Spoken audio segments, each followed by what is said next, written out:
FIR এর পাহাড় জমেছে অভিষেকের। কাউন্ট করলেও হয়তো সহজে শেষ করা যাবে না। সইজাল কাণ্ড থেকে শুরু করে প্রাথমিক নিয়োগ দুর্নীতি মামলা সবেতেই অভিষেকের নাম একেবারে জলজল করছে। তৃণমূলের যুবরাজ মাকড়সার জালের মতো আটকে পড়েছেন। মাকড়সার জাল থেকে বেরোনো এবার যে সময় অভিষেকের পক্ষে সেটা হয়তো তিনি বুঝতে পেরেছেন। আর বর্তমানে ক্ষমতায় নেই মমতা বন্দ্যোপাধ্যায়, সেই কারণে অভিষেক বন্দ্যোপাধ্যায় তিনি আরো বিপাকে। তিনি ভেবেছিলেন এবারও হয়তো মমতা বন্দ্যোপাধ্যায় বাঁচিয়ে দেবেন, কিন্তু সেটাও আর সম্ভব হচ্ছে না। মমতা বন্দ্যোপাধ্যায় বিরোধী দলনেত্রীও নন, শুধুমাত্র তৃণমূল সুপ্রিমো। এরই মধ্যে যখন একাধিক বিষয় অভিষেক বন্দ্যোপাধ্যায়কে যখন ডেকে পাঠানো হচ্ছে, তদন্তকারী সংস্থার আধিকারিকেরা তাকে বারংবার ডেকে পাঠাচ্ছেন, অভিষেক বন্দ্যোপাধ্যায় তিনি বারংবার হাইকোর্টে ছুটে যাচ্ছেন, ঠিক সেই মুহূর্তে আমরা বেশ কয়েকদিন ধরে দেখতে পাচ্ছি প্রশ্ন ফাঁস ইস্যুতে রীতিমতন উত্তাল রাজ্য রাজনীতি। বাংলা থেকে দিল্লি, এমনকি দেশ বিদেশে বিভিন্ন জায়গায় জেনজিরা রীতিমতন একেবারে আন্দোলনে নেমেছিলেন। আমরা দেখেছিলাম ককরোচ জনতা পার্টি, তারা দিনের পর দিন পথে বসেছিলেন এবং অভিষেক বন্দ্যোপাধ্যায়, মমতা বন্দ্যোপাধ্যায় একের পর এক রীতিমতন ইস্যুতে কেন্দ্রকে রীতিমতন আক্রমণ করেছেন। এবং স্বাভাবিকভাবেই এই প্রশ্ন ফাঁস ইস্যুতে সংসদ চত্বর, সেখানেও কিন্তু যথেষ্ট উত্তপ্ত পরিস্থিতি। প্রশ্ন ফাঁস রুখতে কেন্দ্র সরকারের আনা বিলকে সমর্থন করেছেন অভিষেক বন্দ্যোপাধ্যায়। বিজেপিকে তীব্র ভাষায় আবার আক্রমণও করেছেন অভিষেক।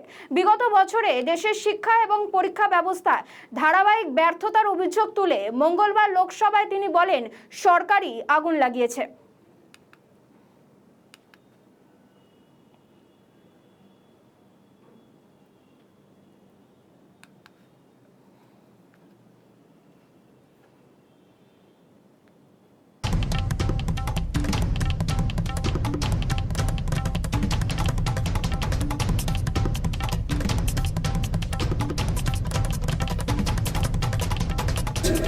And those who were believing in merit, instead of listening to them, what did they receive?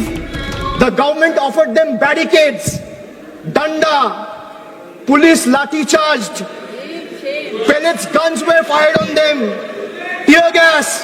This government seems to believe every protest is a conspiracy, every student is an enemy, every question is an anti-national. Let me ask the treasury benches, when students ask for justice, why do you first inflict brutality, or what your first instinct becomes force instead of a dialogue? Why are young Indians treated as a law and order problem instead of stakeholders? The BJP government should remember, every generation eventually writes its own report card.